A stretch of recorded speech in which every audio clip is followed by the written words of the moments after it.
Selamat pagi. Hari ini kita memasuki minggu ke-6 dan kita akan bahas satu bab, yaitu tentang induksi dan induktansi dalam bab 30 dengan gambaran sebagai berikut. Adalah proses induksi. Nah, yang akan kita bahas ada 9 sub bahasan, yaitu yang pertama tentang percobaan yang menunjukkan adanya induksi, yang kedua tentang hukum Faraday, yang ketiga hukum Lenz, yang keempat induksi dan perpindahan energi, kelima medan listrik induksi, keenam bahan induktor dan induktansi, ketujuh induktansi diri, kedelapan rangkaian R dan L, dan terakhir 9 energi yang tersimpan dalam medan magnetik. Pembahasan pertama yaitu adanya dua percobaan untuk menjelaskan terjadinya induksi. Yang pertama mempunyai ide melihat adanya induksi adalah Michael Faraday dan Joseph Henry, dan dia menemukan medan magnetik dapat menginduksi arus dalam kawat apabila medan magnetnya berubah.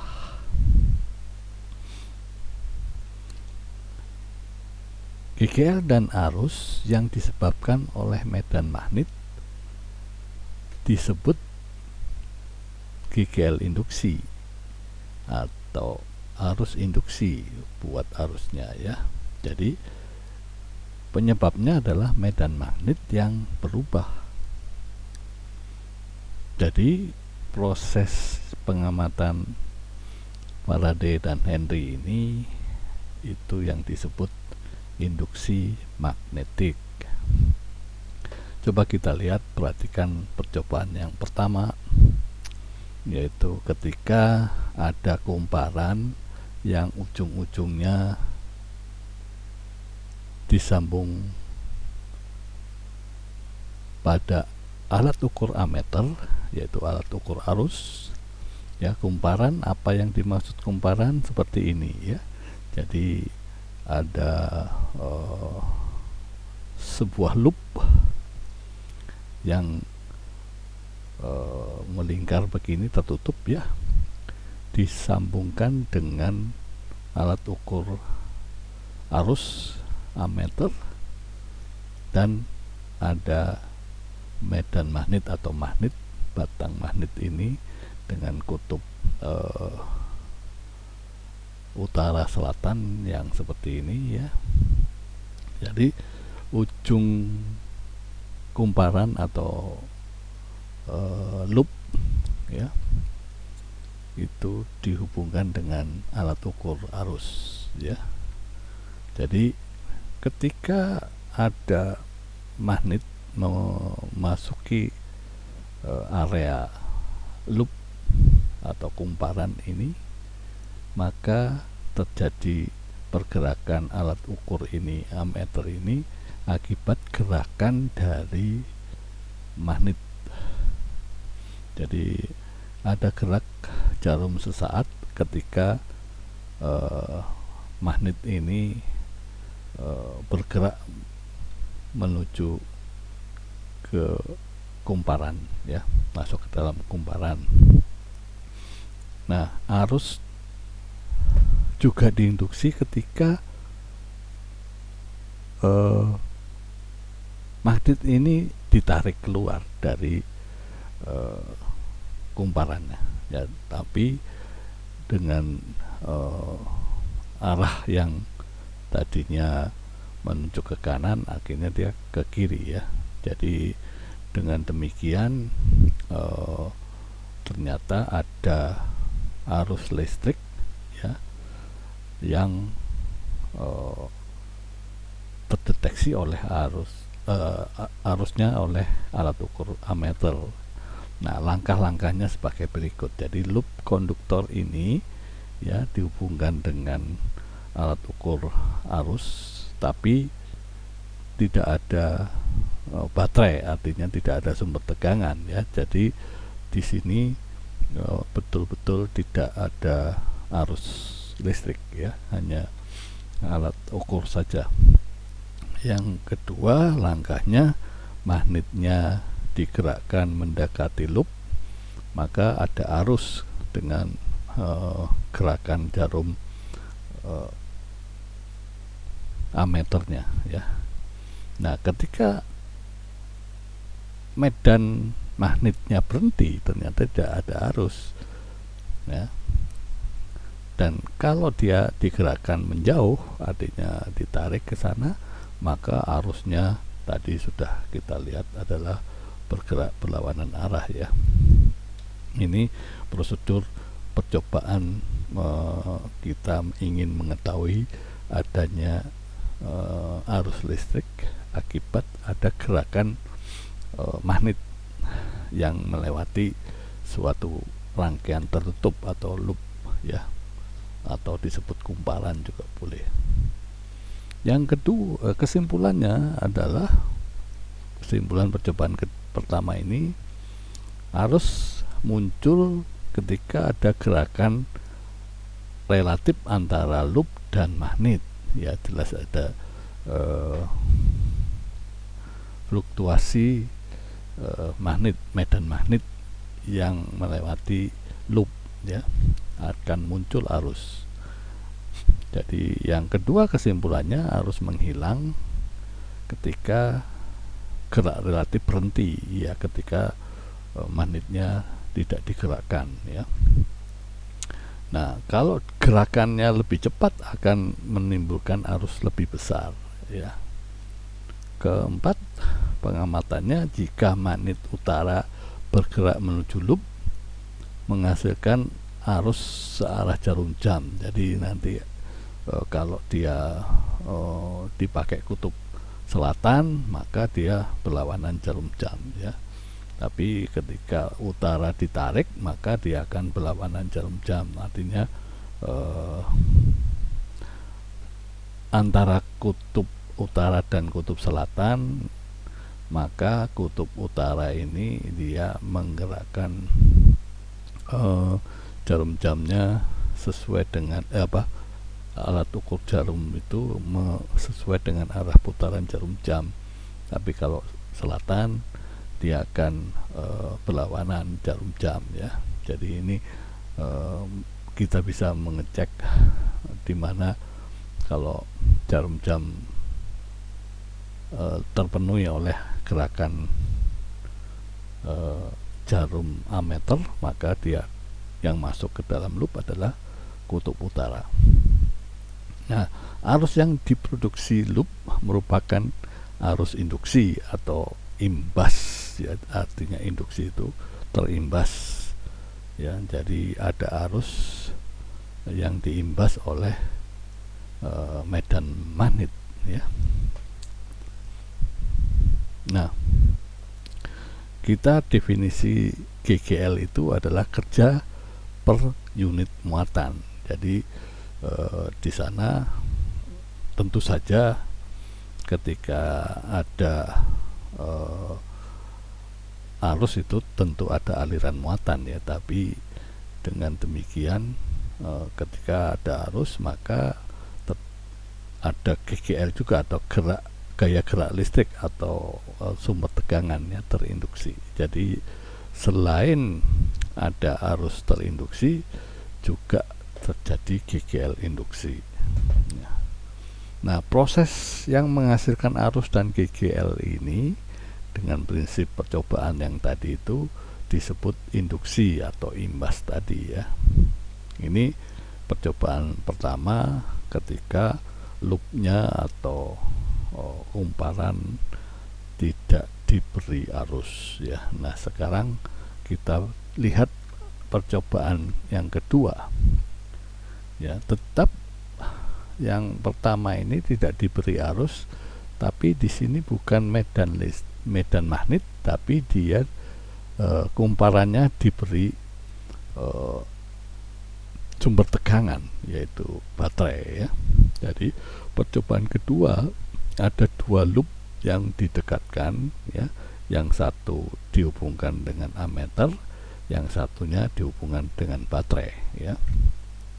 Ternyata ketika loop yang ada baterainya, saklarnya di on kan atau ditutup, maka ada arus di loop sebelah kanan, tentu saja karena ada baterai, ya.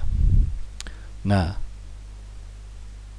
ternyata loop sebelah kiri itu juga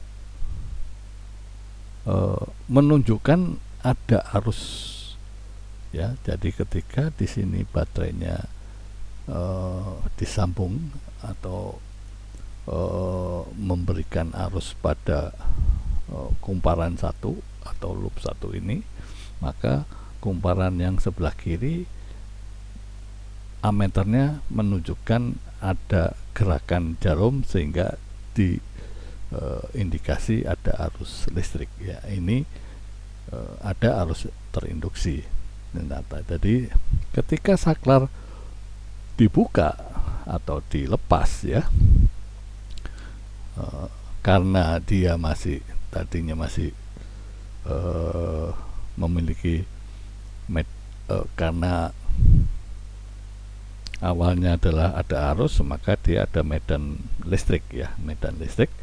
Tapi juga medan listrik itu menimbulkan medan magnet, ya. Jadi artinya di sini ketika dilepas tidak langsung dia tidak menunjukkan tanpa ada arus di belah kiri, tapi ada tetap ada arus, tapi dia bergeraknya, loopnya itu tadinya ke arah kanan, dia akan ke kiri. Artinya ketika di ini arusnya akan lama-lama hilang, maka gerakannya itu arus yang sebelah kiri itu lama-lama juga menghilang, ya. Nah, arus terinduksi muncul dan GGL induksi muncul hanya ketika arus di loop kanan ini berubah, ya.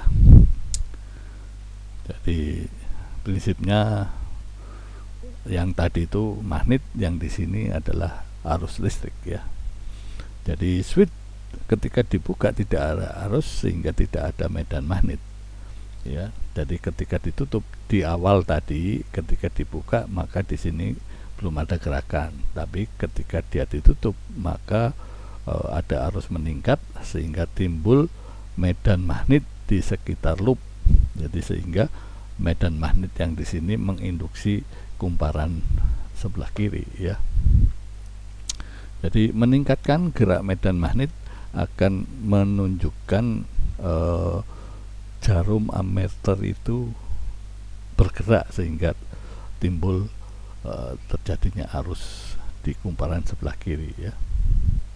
Jadi dua metode tadi atau metode yang pertama dan kedua ini disebut sebuah metode induksi magnetik yang oleh ini Faraday dikenal dengan hukum Faraday, ya. Jadi itu percobaan 1-2 yang menunjukkan adanya induksi, ya. Nah, kumparan yang berputar itu dari konsep hukum Faraday ini itu merupakan asal usul atau unsur dasar dari generator, yaitu mengkonversi energi mekanik atau thermal menjadi energi listrik, ya. Jadi nanti kita lihat bahwa penggunaan tentang induksi ini memang bisa digunakan untuk energi listrik, yaitu generator, baik generator AC atau DC, ya. Nah, jadi seperti halnya pembahasan tentang flux listrik, disimpulkan bahwa pada saat ada induksi, GGL induksi ini menimbulkan suatu loop, terjadi perubahan medan magnet ya pada loop tertutup tersebut. Jadi artinya kita tahu pada arus listrik waktu itu adalah flux muatan melewati suatu luasan permukaan sehingga terjadi medan listrik ya. Jadi GGL induksi ini dipahami terjadi perubahan flux magnetik pada permukaan yang dibentuk oleh loop atau rangkaian tertutup ya. Ya, seperti listrik tadi sudah kita singgung, dari flux magnet juga dipahami sebagai banyaknya garis medan yang menembus suatu permukaan. Dalam hal ini bukan medan listrik tapi medan magnet ya. Jadi flux magnet yang dihasilkan dengan simbol B dengan tanda panah ini yaitu pada permukaan luas dA. Jadi Anda melihat kondisinya, prinsipnya sama dengan flux listrik ya, yang menimbulkan medan listrik. Jadi kalau di sini simbolnya B, kalau di listrik simbolnya E ya. Jadi perubahan flux pada suatu permukaan mengakibatkan adanya medan magnet ya. Kalau dia fluxnya flux listrik, maka dia menghasilkan medan listrik ya. Jadi tidak beda dengan yang listrik yang prinsipnya sama ya. Medan magnet dan medan listrik Anda perhatikan persamaannya sama ya. Jadi kalau dia medannya merata atau uniform, maka flux medan magnetnya itu merupakan perkalian titik antara medan magnet dengan luas permukaan yang dilewati ya. Nah, kalau dia tidak uniform artinya kita akan mengintegralkan ya. Jadi prinsipnya Anda lihat bahwa medan magnet yang melewati suatu luasan itu harus yang arahnya tegak lurus ya. Jadi kalau dia membentuk sudut ya artinya kita harus memproyeksikan medan magnet itu terhadap arah dari permukaannya ya. Jadi ini tidak beda dengan flux listrik yang kita pelajari dalam minggu lalu tentang hukum Gauss ya. Oke. Ya, contoh soalnya mirip-mirip saja dengan medan listrik. Jadi ketika ada medan magnet seragam dengan besarnya adalah 2000 giga ya, sejajar dengan sumbu X ya, kumparan persegi dengan sisi 5 cm memiliki lilitan tunggal, artinya dari kumparan ini adalah loop tidak banyak ya, cuma satu. Jadi nanti dalam pembahasan kali ini nanti loopnya itu tergantung berapa kali lilitan atau n-nya nanti berapa. Ini kalau ini n-nya adalah 1 ya. Jadi dengan membentuk sudut theta ini seperti gambar ini ya. Jadi di situ ketika sudutnya dirubah-rubah, kita disuruh menghitung flux magnetik ya. Ya kita tinggal masukin rumus persamaan flux magnet yang seperti listrik minggu lalu ya, kita tidak terlalu susah ya menghitungnya. Oke.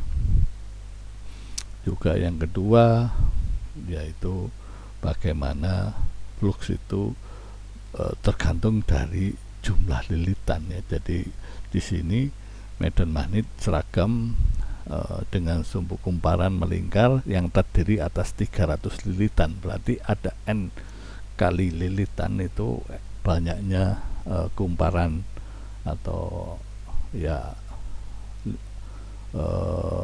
lintasan tertutupnya dililitkan berapa kali ya. Jadi N nya itu berfungsi sebagai nanti luas dikalikan dengan berapa lilitannya ya. Jadi tidak beda dengan ya, memang kalau di listrik tidak ada N nya ya. Oke. Ya, ini sama saja tadi, prinsipnya tegak lurus harus ini. Nah, sekarang apa yang dinamakan dengan hukum Faraday yang tadi juga arahnya kan bagaimana ada induksi magnet ketika induksi magnet karena mengakibatkan listrik, di sana ada flux ya, flux magnetik. Jadi flux magnet total pada suatu permukaan ini yang sudah kita pelajari minggu lalu tentang listrik ya, mirip bukan mirip ya, sama persis, karena nanti gelombang elektromagnetik itu antara listrik dan magnet itu jadi satu ya. Nah, jadi GGL yang ditimbulkan oleh flux magnet ini oleh Faraday sebetulnya adalah perubahan flux terhadap waktunya ya, itu mengakibatkan medan magnet, tapi nanti dikoreksi oleh lens. Maka di sini Faraday memberikan indikasi nilai negatif ya, bukan dikoreksi, nanti dijelaskan oleh lens bahwa kenapa Faraday memberikan prinsip ada tanda minus di persamaan GGL induksi, itu adalah perubahan flux magnet terhadap waktunya. Jadi flux diakibatkan karena perubahan medan magnet besar atau kecil, perubahan luas permukaan loop atau perubahan orientasi medan. Jadi perubahan flux ini diakibatkan bisa berubah-ubah, itu tergantung dari perubahan medan magnetnya ya, perubahan luas permukaannya dan orientasinya atau sudutnya ya. Jadi flux ini dipengaruhi oleh luas permukaan, perubahan medan magnet ya, dan perubahan orientasinya. Nah, ini hukum Faraday ya. Jadi yang tadi kita sudah lihat ini bahwa GGL induksi itu adalah perubahan flux magnet terhadap waktu dengan tanda minus ya. Nah, kalau ada banyak lilitan maka dikalikan dengan jumlah lilitannya ya. Nah, aplikasi hukum Faraday itu digunakan untuk motor DC atau magnetostatik, yaitu prinsipnya seperti ini. Jadi di sini ada kumparan, terus ada magnet permanen yang kutub utara dan selatannya seperti ini. Jadi dia posisinya tergantung dari sudutnya. Jadi ini ketika dia diputar ya, kumparan ini diputar, maka dia akan menghasilkan disimpan ke dalam sebuah baterai penyimpanan. Jadi motor DC ini adalah bagaimana arusnya itu tidak bolak-balik tapi searah ya. Jadi motor DC ini prinsipnya pergerakan ini tidak membuat arusnya bolak-balik. Nanti beda dengan generator listrik. Ini motor magnetostatik atau DC ya. Ini hukum Faraday juga membuat ide orang untuk menciptakan motor DC. Juga motor generator artinya penghasil arus bolak-balik ya. Jadi ini arus bolak-balik karena dia bisa berbentuk cosinus, bisa menjadi sinus. Jadi dia loopnya berputar seperti ini. Ada ya yang bisa menggerakkan putaran ini, sehingga di sini ada arang untuk menghasilkan arus ya. Jadi ini prinsip motor yang menggunakan induksi dari medan magnet terhadap sebuah rangkaian tertutup loop ya. Jadi contoh soalnya ya, ketika ada kumparan 80 liter, jari-jarinya 5 cm, hambatannya 30 ohm, pada laju berapakah medan magnet yang tegak lurus harus berubah untuk menghasilkan arus sebesar 4 ampere dalam kumparan tersebut. Jadi yang ditanya adalah medan magnet ya, yang diketahui adalah arus, banyaknya lilitan, jari-jari, dan hambatan ya. Kita tahu bahwa GGL itu adalah arus dikalikan hambatannya. Jadi hambatannya kita tahu adalah 30 ohm ya, arusnya adalah 4 ini, maka GGL nya itu adalah 120 volt ya. Nah, karena bidang kumparan tegak lurus, maka medan fluksnya adalah ya medan magnet dikalikan banyaknya dikalikan luas permukaan. Jadi ini kita tahu jari-jarinya segini kan 2 PR ya, untuk 2 PR kuadrat ya, luas lingkaran itu.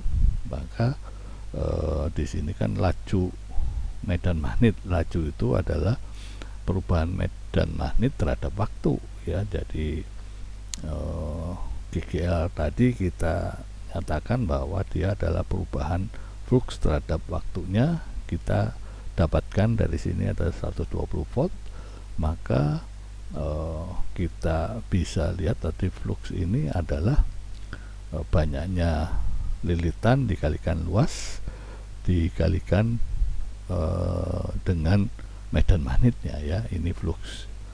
Maka dengan demikian kita bisa hitung laju medan magnet terhadap waktunya itu adalah GGL ini dibagi dengan N PR kuadrat, hasilnya adalah 120 Tesla per detik ya.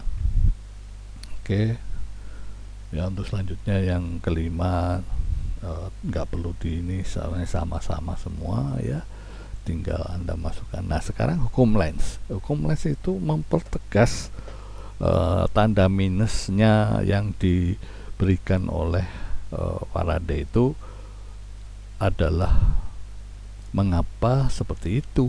Nah ini dijelaskan oleh hukum Lenz ya. Jadi hukum Lenz menyatakan bahwa GGL induksi dan arus induksi memiliki arah yang melawan flux magnetik yang menghasilkan GGL dan arus induksi. Nah ini yang menyatakan bahwa dia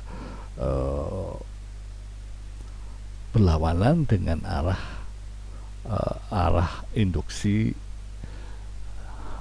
dari yang menghasilkan. Jadi seperti ini ya. Jadi kita lihat bahwa hukum Lenz tanda negatif Faraday itu dijelaskan bahwa arus induksi atau polarisasi GGL-nya timbul akibat proses induksi elektromagnetik ya. Seperti ini penjelasannya si Lenz itu untuk menjelaskan tanda negatif yang diberikan oleh Faraday ya. Jadi ketika ada magnet yang melewati loop, maka dia menghasilkan medan magnet yang seperti ini ya. Nah, di dalam medan magnet ini menghasilkan arus induksi yang di sini yang juga menghasilkan medan magnet induksi ya. Medan magnet induksi ini berlawanan dengan medan magnet yang dari sumbernya magnet ini ya. Jadi kenapa medan magnet ini flux magnet yang dinyatakan GGL magnet yang dinyatakan Faraday adalah negatif, karena dia adalah berlawanan dengan medan magnet sumbernya ya. Ya, seperti itu prinsip pembahasan bagaimana ada tanda minus yang diberikan oleh persamaan Faraday tadi ya. Jadi ini penjelasannya dinyatakan oleh Lenz ya.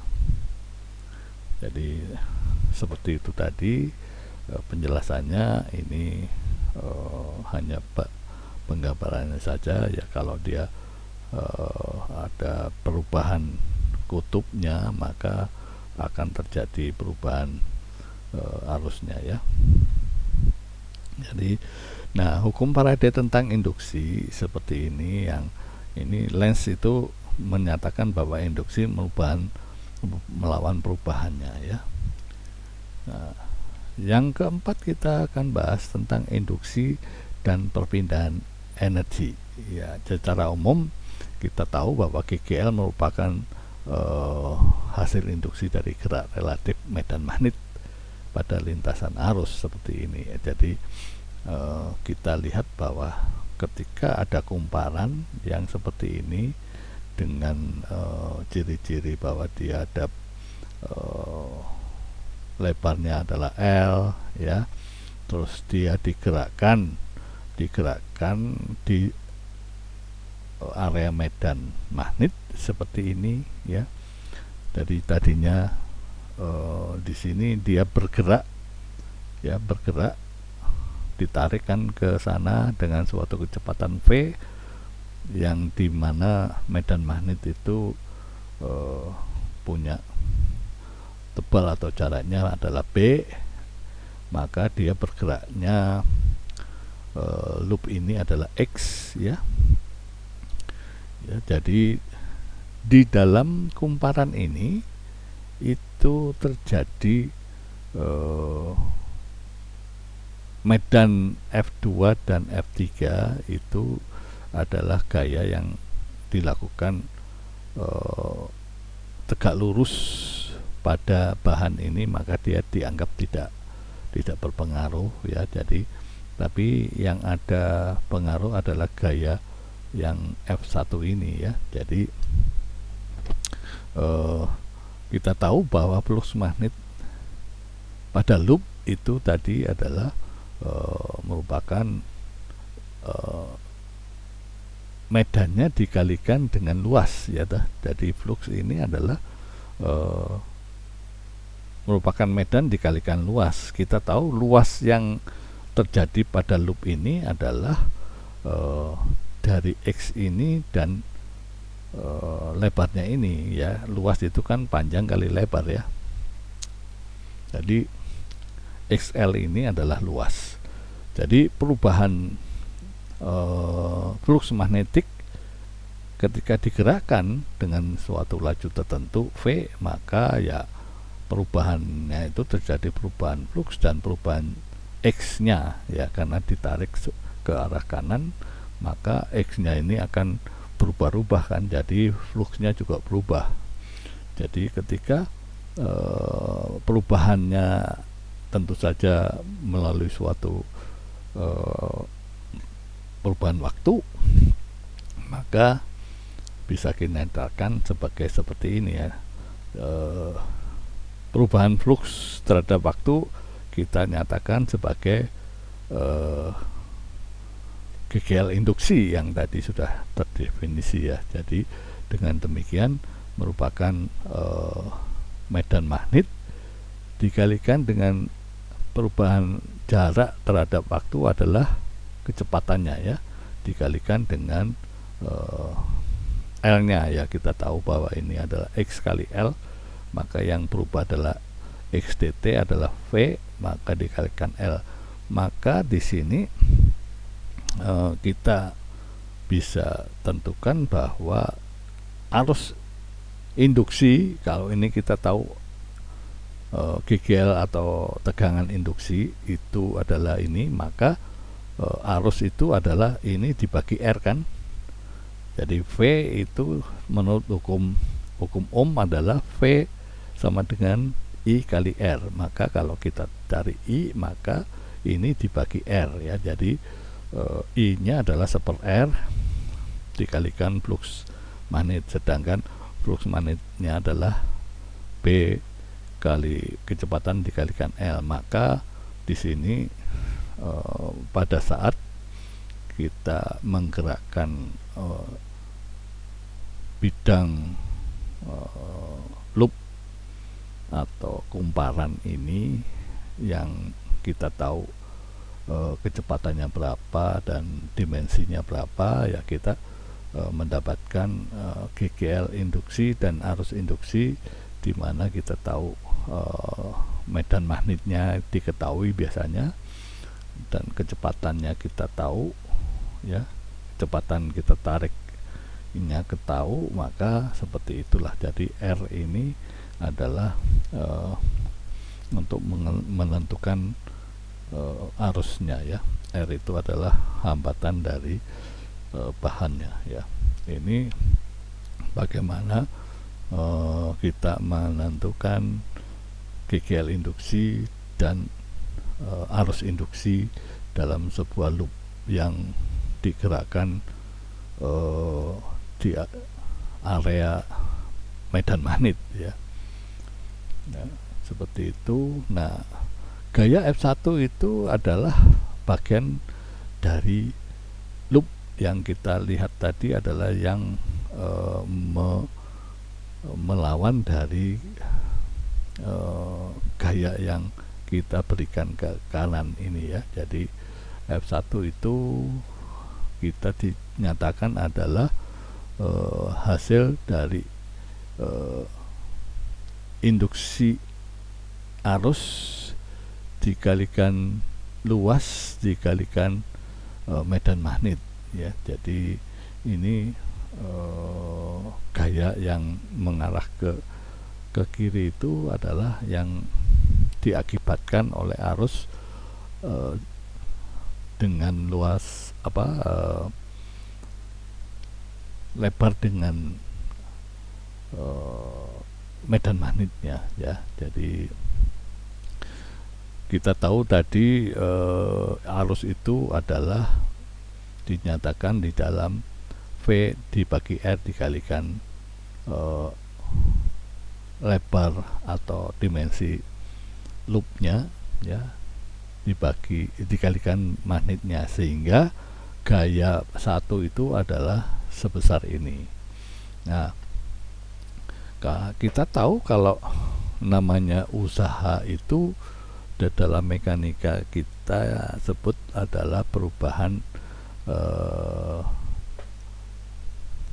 usaha yang digunakan untuk memindahkan sesuatu sejauh X oleh gaya ya. Jadi kerja atau usaha ini merupakan gaya dikalikan perubahannya ya. Nah, kita tahu gayanya adalah seperti ini, X nya ya kita tahu tadi pergerakannya, maka yang dinamakan daya, nah ini kan usaha adalah gaya kali perubahannya ya. Nah, sedangkan daya itu adalah perubahan kerja atau usaha per satuan waktu ya. Jadi dengan demikian, karena X nya dibagi waktu menjadi V, jadi di sini V ini dikalikan dengan V adalah V kuadrat. Jadi seperti itu ya. Nah, ini perubahan usaha terhadap waktu. Nah, kalau dinyatakan bahwa P itu adalah I kuadrat yang kita tahu kalikan R-nya, maka juga hasilnya sama dengan yang seperti ini ya. Jadi itu penurunan rumus untuk usaha di dalam induksinya. Nah, kita ingin membayangkan bagaimana sih mendapatkan GGL induksi yang dihasilkan oleh adanya flux ya, medan magnet. Jadi kuantitas dari nilai GGL itu yaitu dipengaruhi oleh, pertama adalah besarnya B ya, tentu saja besarnya medan magnet itu menghasilkan nilai GGL induksi yang berbeda. Yang kedua yaitu luas yang melingkupi loop. Jadi luasnya lebih luas, maka GGL-nya lebih besar ya. Dan sudut antara medan magnet dengan loopnya ya. Jadi untuk mendapatkan GGL induksi itu kita perlu melihat tiga hal ini, yaitu nilai atau besarnya medan, luasnya loop, dan sudut ya. Kita perhatikan seperti ini. Jadi Anda bisa lihat bahwa ketika medannya berkurang, maka terus saja arus itu akan membuat perubahan ya, arusnya terjadi perubahan ini, sehingga GGL induksinya juga berbeda. Jadi besarnya medan itu mempengaruhi besarnya GGL karena arusnya akan berbeda ya. Juga ketika kita lihat penampang dari loopnya ya, penampang loopnya ketika penampangnya itu berubah seperti ini ya, ini areanya yang terkena oleh medan magnet ya. Luasnya akan berbeda kalau kita luas yang seperti ini dengan yang area yang seperti ini ya, maka juga akan menghasilkan GGL yang berbeda ya.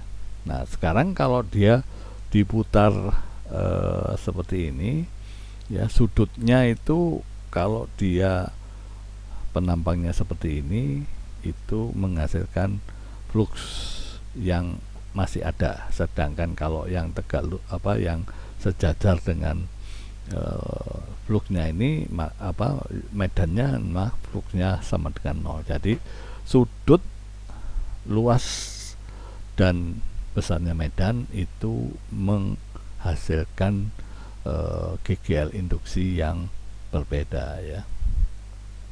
Ya, contohnya seperti ini ya, kita lihat bahwa ada sebuah loop seperti ini, tapi medannya ada yang meninggalkan. Medan itu kalau masuk adalah yang bertanda silang ini masuk, berarti dia itu memperbesar, sedangkan yang titik mengeluarkan itu ada meninggalkan ya. Jadi di sini ditanyakan tentukan besar dan arah arus induksi jika medan magnet berkurang. Magnet berkurang artinya di sini simbolnya adalah titik ke arah hadapan kita. Kalau yang masuk itu berarti dia menambah medan magnet ya. Jadi dengan dihitung seperti ini, maka besar berkurang dan bertambahnya nilainya sama ya. Oke. Nah, di dalam eh, pemberian percobaan 1-2 itu adalah dinyatakan untuk rangkaian tertutup atau loop ya. Nah, sekarang kalau dia konduktornya ini bukan suatu loop ya, artinya akan terjadi arus tetap dapat terinduksi, tapi akan muncul arus yang melingkar. Nah, ini diamati oleh Eddy ya. Jadi arus pusar atau arus melingkar akibat adanya induksi pada konduktor yang bukan loop ya, itu dinamakan arus eddy ya. Jadi arusnya seperti ini, atau arus melingkar, jadi dinamakan arus eddy. Jadi arus eddy, arus pusar itu terjadi ketika ada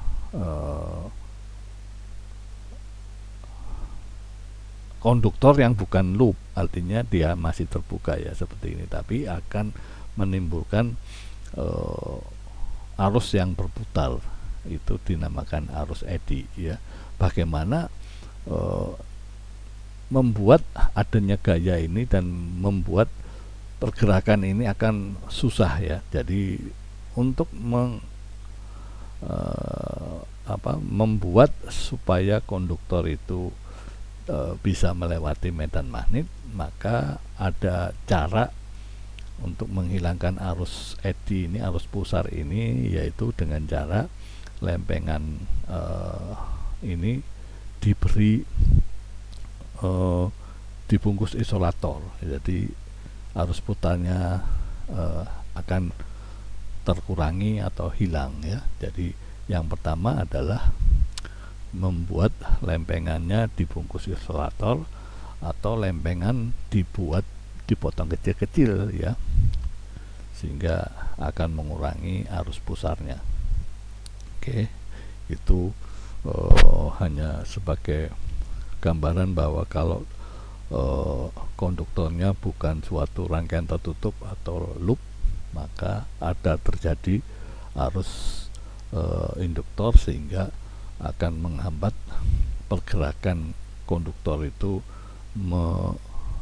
meninggalkan medan magnet ya. Nah, yang kelima, bagaimana kita akan menghitung medan listrik induksi ya. Jadi ada sebuah batang ya, batang konduktor ini bergerak dalam medan magnet, tentu saja menimbulkan ada GGL, tapi di dalam bahan konduktor ini kita tahu dia akan memposisikan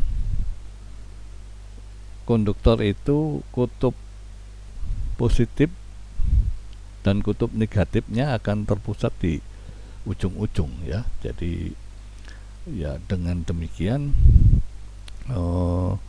medan listrik induksi ini pada suatu konduktor yang bergerak dalam medan magnet ya, maka kita bisa nyatakan bahwa ada sebuah muatan yang dinyatakan setimbang. Itu adalah ketika muatan dikalikan medan listrik itu sama dengan muatan dikalikan kecepatan dikalikan medan magnet. Jadi dalam hal ini medan listrik itu besarnya sama dengan medan magnet dikalikan kecepatan gerak dari konduktor ini ya.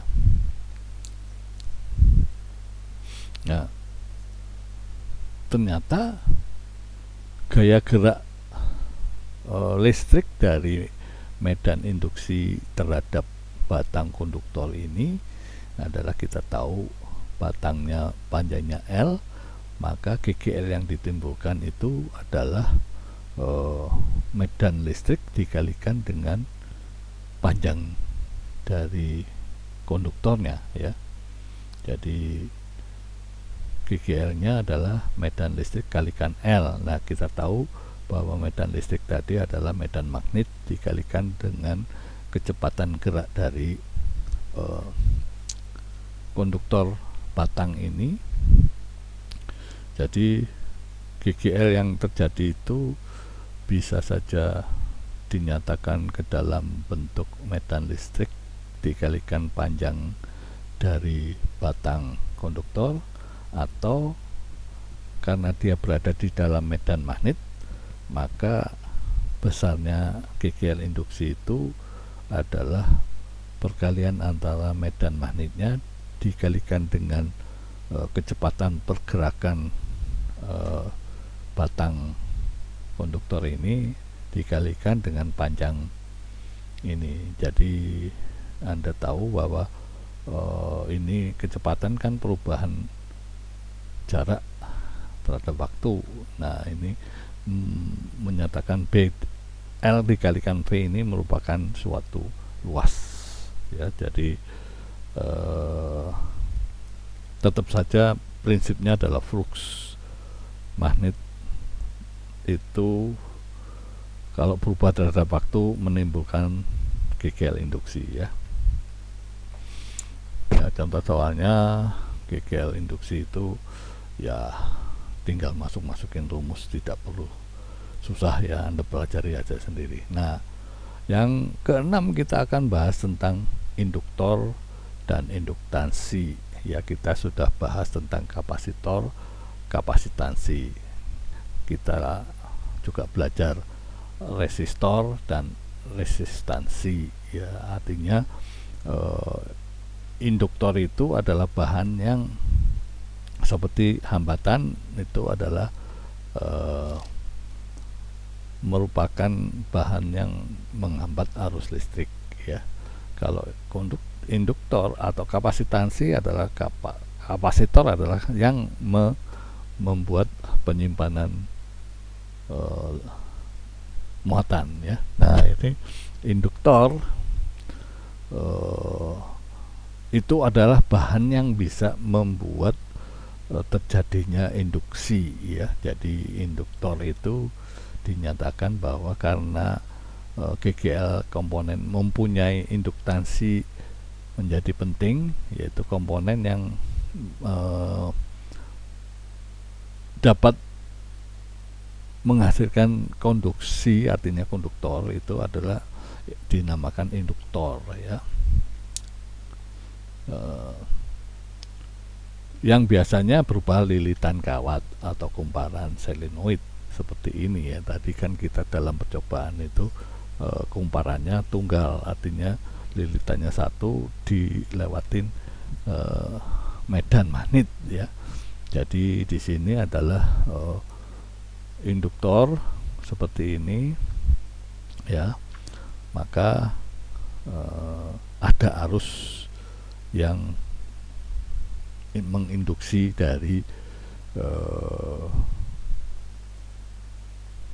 terinduksi dari adanya medan magnet. Jadi ya, GGL induksi itu jadi kita bisa nyatakan bahwa kalau dari baterainya kita min plusnya seperti ini atau dirubah seperti ini, ya, kalau dia dari min ke min plusnya seperti ini, maka arusnya makin bertambah, ya. Anda lihat pada saat kita belajar arus listrik bagaimana prinsip arus listrik terjadi adalah dari positif ke negatif, ya. Maka dia akan bertambah. Jadi kalau dia dari negatif ke positif, maka arusnya berkurang. Seperti itu kalau dia baterainya dibolak-balik, ya. Oke. Nah, dengan adanya arus induksi itu, ya, yang akibat adanya medan magnet, maka besarnya medan magnet akan sebanding dengan besarnya arus yang menjadi penyebabnya. Jadi gini, biosahabat atau hukum Ampere, jadi biosahabat dan Ampere ini menunjukkan bahwa adanya arus listrik yang mengalir pada suatu pengantar menimbulkan medan magnet, ya. Ya, tadi kita sudah nyatakan di percobaan kedua ya, bahwa ketika ada kumparan yang dialiri arus, maka kumparan yang sebelah kiri yang berdekatan, maka timbul medan magnet, ya. Jadi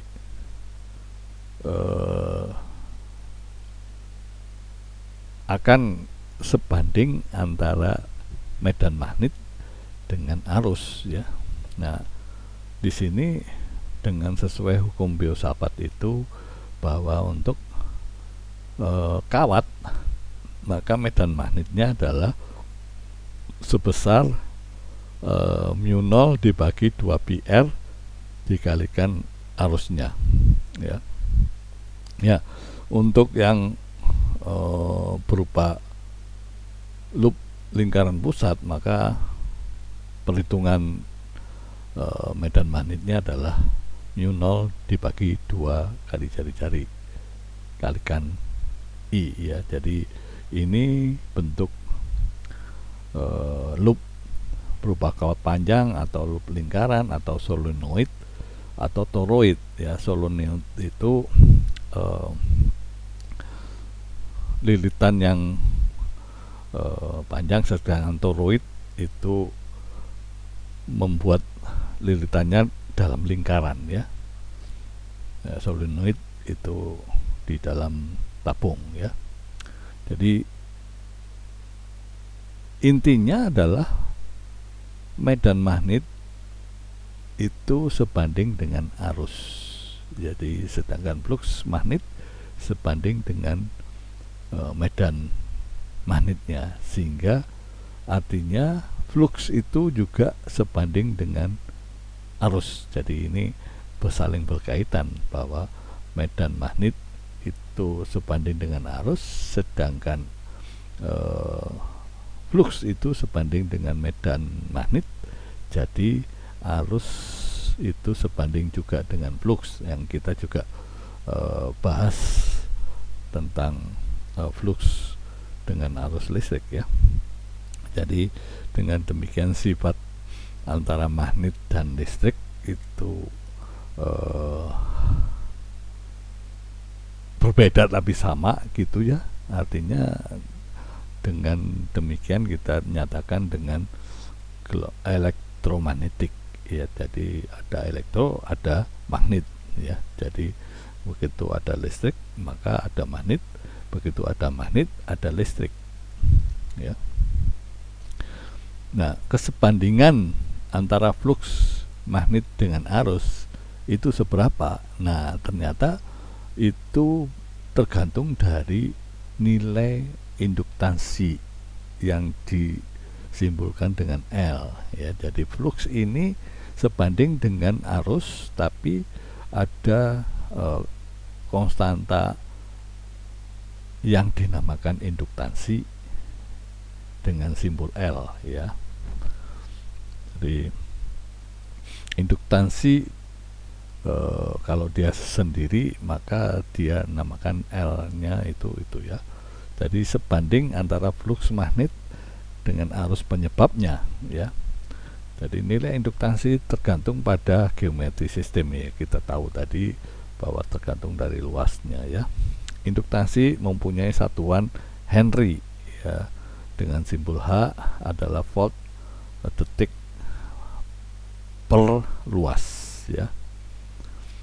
Jika flux magnet berubah, artinya ini kan hukum Faraday, ya. Jadi GGL itu adalah perubahan flux terhadap waktu dengan tanda minus, artinya itu adalah GGL yang melawan dari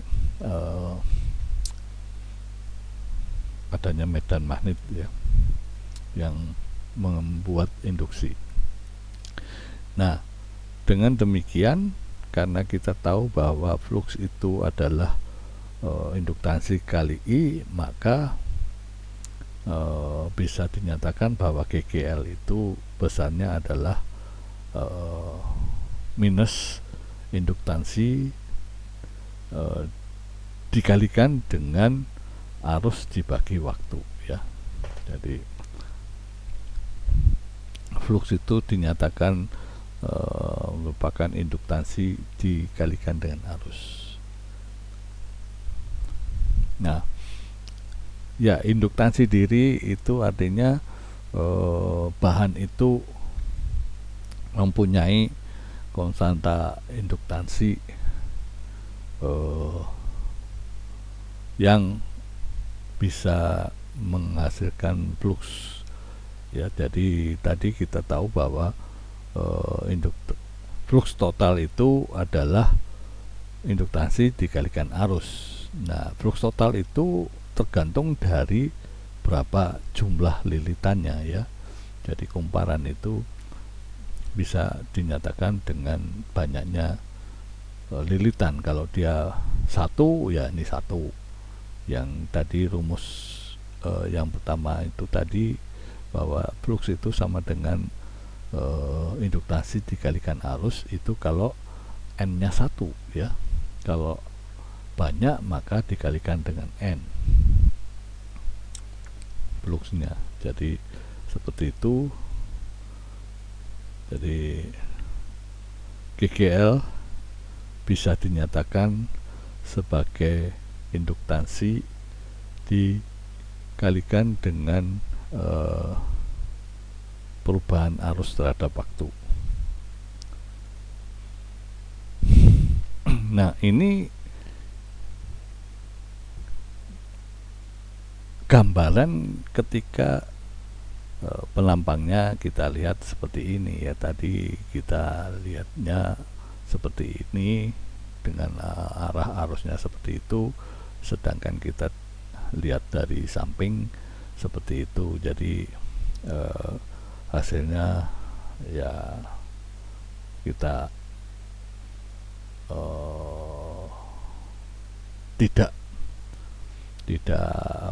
tidak berubah. Artinya pandangan samping dengan pandangan atas. Secara fisik induktansi adalah ukuran dari sebuah resistansi induktor, ya. Resistansi induktor untuk merubah arus, semakin besar induktansinya maka semakin kecil laju perubahan arusnya. Jadi prinsipnya dia akan menghambat arus, ya. Tapi di sini karena dia merupakan suatu kumparan yang terinduksi, ya. Jadi resistansi dalam induktor itu artinya dia mendapatkan arus dari suatu induksi magnet, ya. Nah, tadi dinyatakan bahwa flux itu sebanding dengan arus, tapi harus ada induktansi dirinya, ya. Jadi induktansi diri kalau kita ingin hitung adalah banyaknya flux dikalikan dengan banyaknya lilitan dibagi arusnya, ya. Jadi ini untuk menghitung induktansi L ini sama dengan banyaknya N dikalikan dengan flux dibagi arusnya, ya, dengan informasi bahwa asumsi arus mengalir, adanya arus induksi, ya. Jadi kita bisa menghitung nilai B akibat adanya arus tadi, flux akibat adanya B, dan itu induktansi dirinya, ya. Ini, ya, Anda bisa kembangkan pemahamannya dengan rumus-rumus atau turunan yang tadi kita sudah bahas di awal, ya. Ya, tentu soalnya solenoida, artinya dia mempunyai pasti lilitannya lebih dari satu ya. Jadi dia memiliki panjang 25 cm, jari-jarinya adalah 1 cm dan dililitkan sebanyak 400 lilitan ya, serta menyalurkan arus 3 ampere. Ditanya medan magnet pada sumbu di pusat solenoida. Yang kedua, flux yang melalui solenoida dengan menganggap medannya seragam, artinya tidak berfluktuasi ya. Ditanya induktansi dari solenoida, artinya L-nya berapa, dan yang terakhir adalah GGL induksi dalam solenoida bila arusnya berubah pada laju 150 ampere per detik ya. Semuanya ini pemahamannya harus kita tahu dulu, maka ya kita gunakan bahwa medan magnet itu adalah mu0 dikalikan lilitan dikalikan arus. Mu0 adalah luasan konstanta yang kita nyatakan di dalam suatu luasan ya. Jadi di sini N-nya adalah 400 ya, dengan jari-jari sekian dinyatakan pada ampere, arusnya sekian ampere, maka medan magnetnya kita bisa hitung ya. Maka fluxnya kita bisa hitung bahwa jumlahnya dikalikan medan magnet yang kita dapatkan dikalikan dengan luasnya ya. Nah, induktansi diri itu adalah flux dibagi dengan arusnya ya. Kita tahu fluxnya adalah sudah dihitung, arusnya juga kita dapatkan adalah 3 ampere, maka induktansi diri dari kumparan itu solenoid itu adalah sekian ya. Jadi ternyata GGL nya adalah kita tahu adalah minus L dikalikan D I per dt ya. Jadi karena yang diketahui adalah induktansi dan arus, maka kita pakai kumparannya adalah seperti ini. Yang kita tahu adalah minus N dikalikan medan magnet dibagi dengan waktunya ya. Nah, itu tadi induktansi diri. Nah, sekarang kalau dia kumparannya itu ada lebih dari satu, ini 2, ini artinya 2 ya. Jadi kumparannya 2 seperti ini kumparan primer yang mendapatkan arus, sedangkan di sini kumparannya dinamakan kumparan sekunder ya. Ini nanti bisa digunakan di dalam penjelasan untuk transformator ya. Jadi induktansi bersama itu menghasilkan akan perbandingan terbalik nanti di transformator ya. Jadi yang dinamakan induktansi bersama itu ada 2 kumparan ya, kumparan 1 dan kumparan 2. Kumparan 1 itu yang merupakan mendapatkan medan magnet akibat arus pada kumparan pertama, itu dinamakan kumparan sekunder ya. Kumparan pertama yang mendapatkan induksinya, sedangkan yang kedua itu dari kumparan primer ya.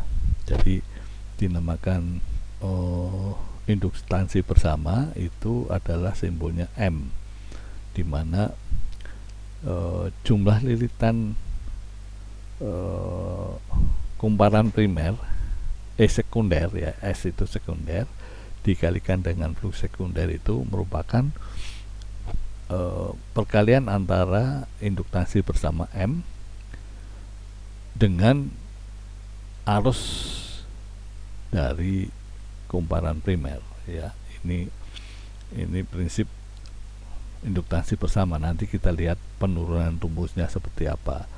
Jadi GGL yang sekunder ini adalah, ya kita tahu bahwa arus primer itu merupakan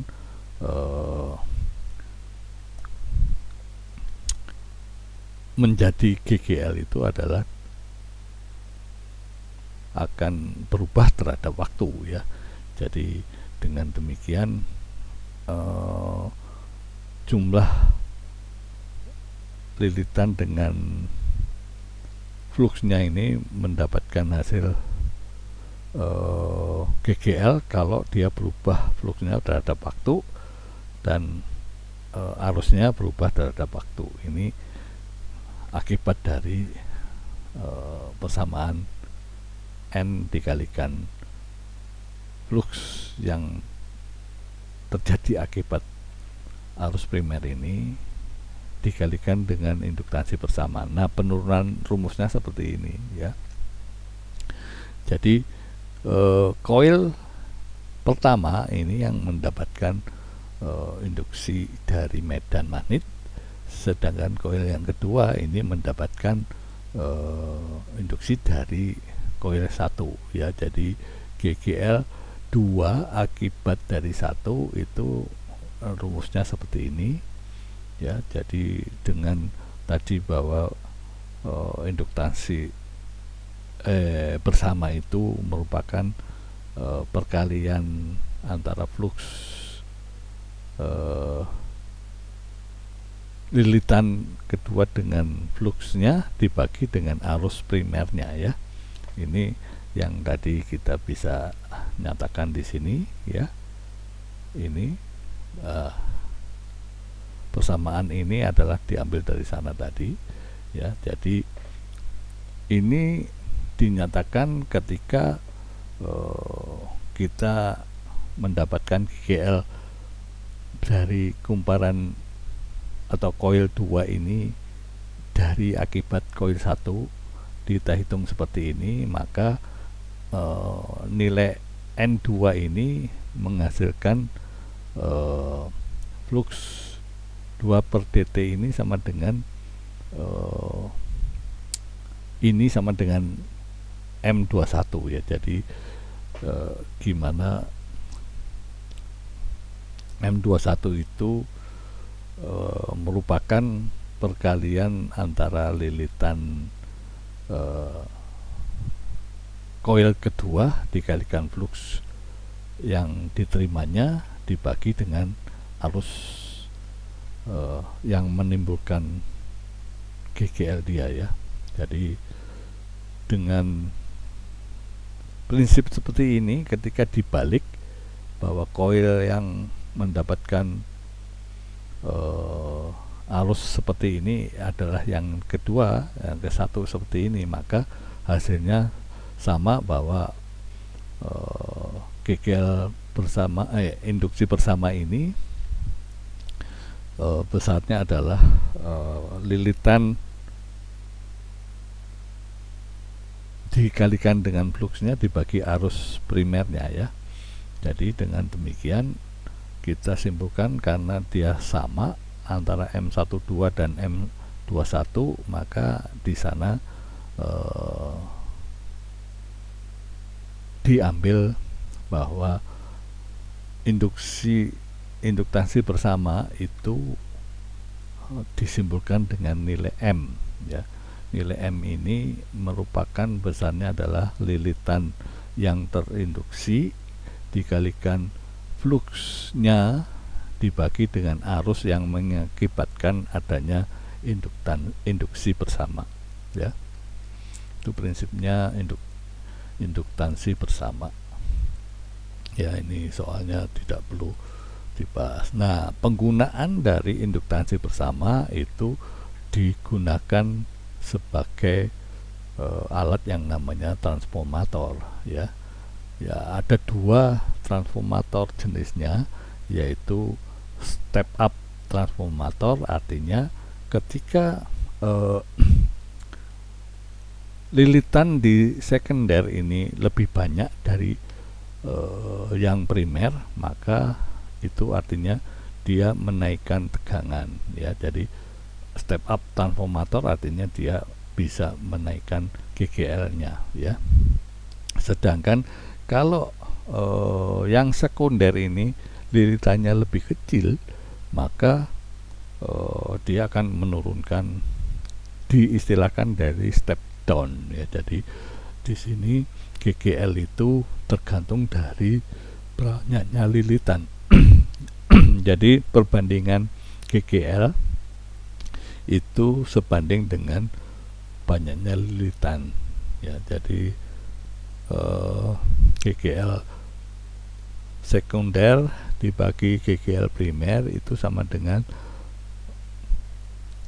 lilitan sekunder dibagi lilitan primer. Itu berasal dari persamaan GGL yang induktansi bersama tadi, ya. Oke. Nah, juga dimanfaatkan oleh transmisi daya listrik, yaitu dengan step up sama step down, ya. Jadi ada pembangkit listrik seperti ini, ya, yang menghasilkan 1200 volt, maka dinaikkan oleh step up ini menjadi 240.000 volt, ya, untuk ditransmisikan ke ke rumah-rumah atau ke pemakai, gitu, ya. Jadi setelah dikirim dengan tegangan tinggi, maka setelah mendekati distribusi, maka dia turunkan lagi dari 240.000 volt menjadi 2400 volt, dan diturunkan menjadi 240 volt untuk masuk ke perumahan, ya. Jadi mengapa dilakukan seperti ini? Ya, dengan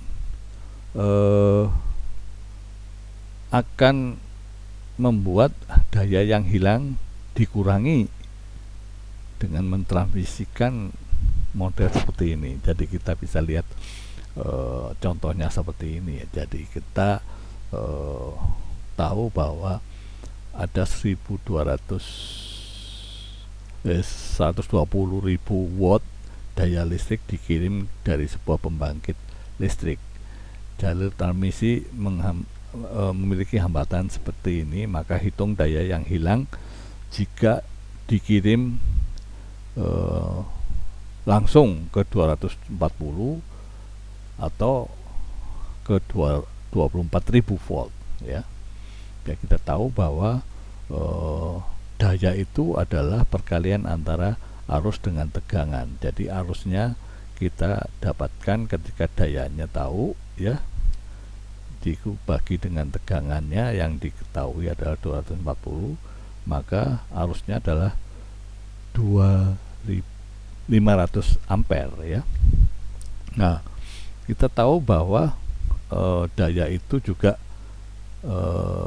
merupakan perkalian arus kuadrat dikalikan hambatannya, ya, sehingga di sana kehilangan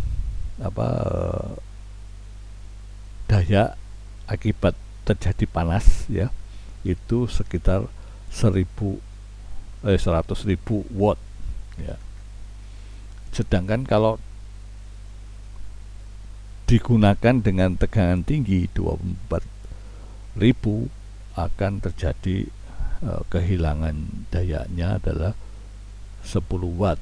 Artinya akan diperkecil hilangnya dibandingkan dengan kalau dikirim dengan tegangan yang kecil, ya. Jadi maka bagaimana transmisi sebuah pembangkit listrik itu didistribusikan melalui tegangan tinggi ya, karena mengharapkan pengurangan daya yang hilang ya. Ya, yang kedelapan, kalau induktor L itu induktor ya, dirangkai dengan hambatan, rangkaiannya seperti ini. Jadi induktor dalam rangkaian induktor elemen listrik yang menunjukkan induktansi diri ya, simbolnya adalah seperti ini, yaitu melingkar-lingkar. Kalau hambatan adalah yang seperti gerigi, sedangkan ini yang melingkar itu adalah induktor ya. Jadi prinsipnya rangkaian LR ini adalah suatu tegangan dihubungkan seri dengan antara induktor dan hambatan ya, seperti ini ya.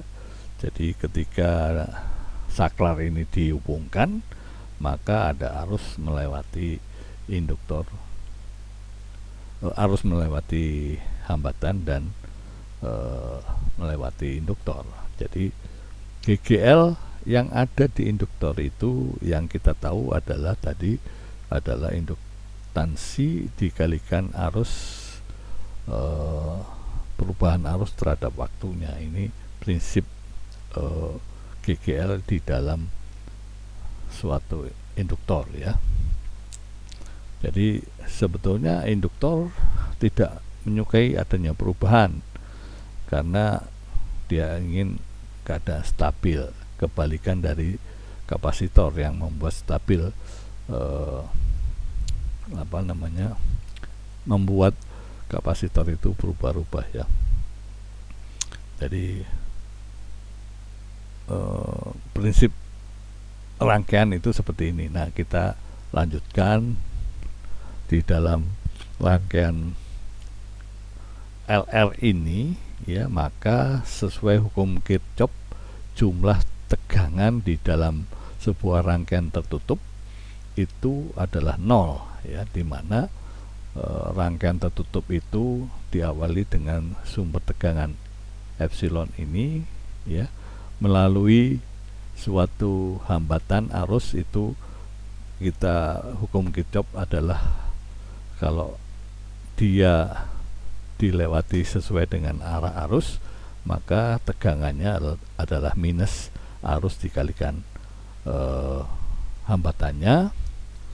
Dan GGL yang ada di induktor ini itu sesuai dengan hukum Faraday tadi, adalah minus induktor dikalikan arus per waktu. Jadi ini sesuai dengan hukum Kirchhoff, jumlah tegangan di dalam rangkaian tertutup itu sama dengan 0. Nah, dengan demikian kita bisa mendapatkan persamaan baru seperti ini. Maka arus yang adalah fungsi waktu itu merupakan bagian antara sumber tegangan dibagi hambatannya dikalikan 1 dikurangi E dikurangi T dibagi tau, di mana tau itu adalah perbandingan antara L dan R ya. Kita tahu bahwa rangkaian itu kalau kita plotkan dari persamaan ini, maka arus itu yang terjadi adalah merupakan perkalian antara E dibagi R dikalikan 1 dikurangi ini, akibatnya mendapatkan hasil kurva yang berwarna merah ini ya. Jadi arus itu pada rangkaian LR itu akan mendekati nilai E per R ya, itu ketika nilainya ini adalah 0,63 E per R ya. Jadi ini arus itu akan stabil ketika ini adalah 0 ya. Oke. Jadi rangkaian RR ini menyatakan bahwa arus mencoba untuk berubah, induktor bekerja keras mungkin untuk menghentikannya. Jadi tadi itu kan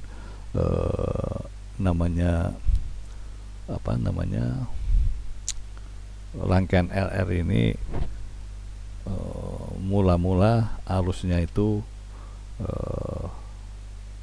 naik ya, sampai di sini akan lama-lama turun dan stabil ya. Jadi itu prinsipnya. Jadi kalau dilihat dari tegangannya, maka tegangan itu ya ini antara induktor dan resistor. Jadi induktor itu dia akan menurunkan arus ya. Jadi yang resistor akan menaikkan. Jadi arus stabil di induktor tidak berpengaruh ya. Maka ini prinsipnya rangkaian LR seperti itu. Ya, contoh soalnya ya prinsip hukum Ohm tidak untuk rangkaian LR ya. Yang terakhir kita akan bahas tentang energi yang tersimpan dalam medan magnet. Yang kita tahu waktu kita bahas tentang kapasitor, maka dia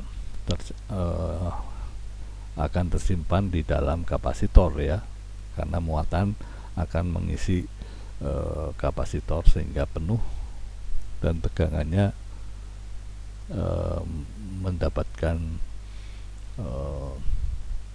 nilai maksimum sesuai dengan yang mengisinya ya.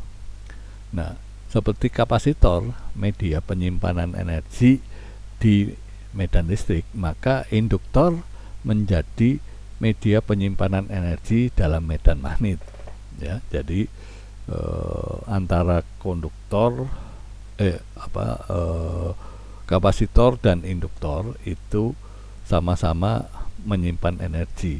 Tapi kalau kapasitor menyimpan energinya dalam bentuk muatan, sedangkan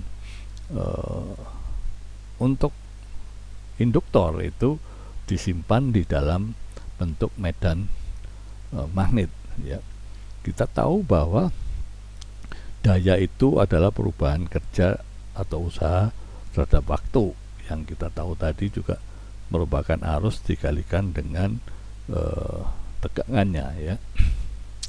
Ya, jadi kita GGL tadi adalah menyatakan bahwa ada perkalian antara induktansi dengan perubahan arus terhadap waktu ya.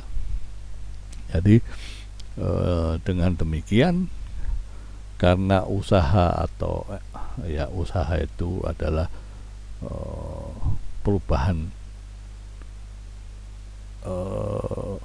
jumlah dari kerja atau usaha itu adalah integral dari kerjanya, maka kalau kita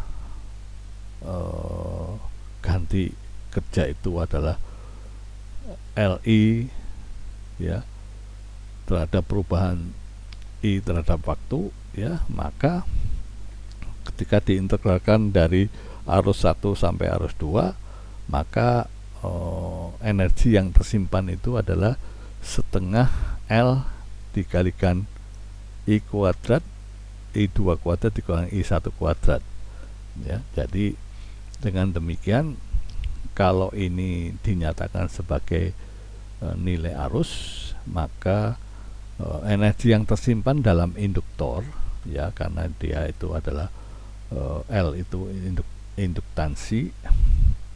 Jadi energi yang tersimpan dalam induktor itu besarnya adalah induktansi dikalikan arus kuadrat dibagi 2.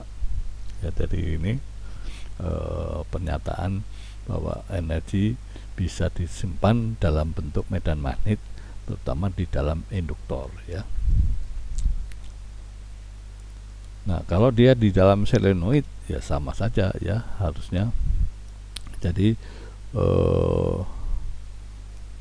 dia tersimpan dalam solenoid, artinya kita hanya merubah di dalam bentuk L-nya itu dalam bentuk solenoid, artinya di sana ada lilitan, ada sifat bahannya, ada panjangnya berapa, ada luasnya berapa ya. Jadi kita hanya merubah nilai L dalam solenoid. Jadi yang dinamakan energi yang tersimpan itu merupakan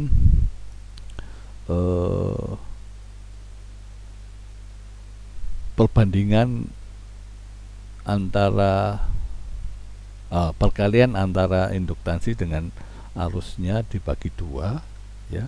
Induktansinya tergantung dari bentuk sistem solenoid atau tadi induktansi diri ya, L sendiri. Jadi dengan demikian kalau dia dibagi dengan volume ya, namanya energi dibagi dengan volume, maka dia dinamakan rapat energi ya. Jadi dengan dinyatakan bahwa rapat energi persatuan volume yang bisa kita nyatakan di dalam bentuk arus atau dalam bentuk medan magnet seperti ini. Jadi ya kalau di dalam langsung bentuk medan magnet adalah setengah medan magnet kuadrat dibagi mu0 ya, atau kalau dalam bentuk dia medan listrik adalah epsilon 0 dikalikan dengan medan listrik kuadrat ya. Jadi bisa di dalam bentuk ini, di dalam solenoid adalah arusnya seperti ini ya, tapi bisa dinyatakan dalam bentuk medan magnet dan medan listrik seperti ini ya. Ini kalau kita nyatakan bahwa energi yang tersimpan, rapat energi persatuan volume dalam sistem magnet adalah seperti ini, tapi dalam sistem listrik adalah seperti ini. Oke, jadi energi disimpan dalam induktor yang tadi bahwa kita rangkaiannya seperti ini ya, maka penyimpanan energi di induktor adalah setengah Li kuadrat. Jadi ini tadi sudah kita lihat bahwa untuk rapat per volume tadi bisa dinyatakan dalam bentuk medan magnet, tapi ini yang tersimpan dalam induktor adalah setengah Li kuadrat yang tadi sudah kita bahas bersama ya. Jadi ini tadi pengulangan lah. Oke, jadi hari ini dengan contoh soal ini kita akhiri, dan Anda bisa pelajari contoh soal ini di rumah, dan Anda bisa perdalam untuk mengerjakan soal bab 30 ini tentang induktor dan induktansi. Ada 5 soal, silahkan Anda latihan di rumah ya. Jadi hari ini cukup sampai di sini untuk bab 30. Terima kasih.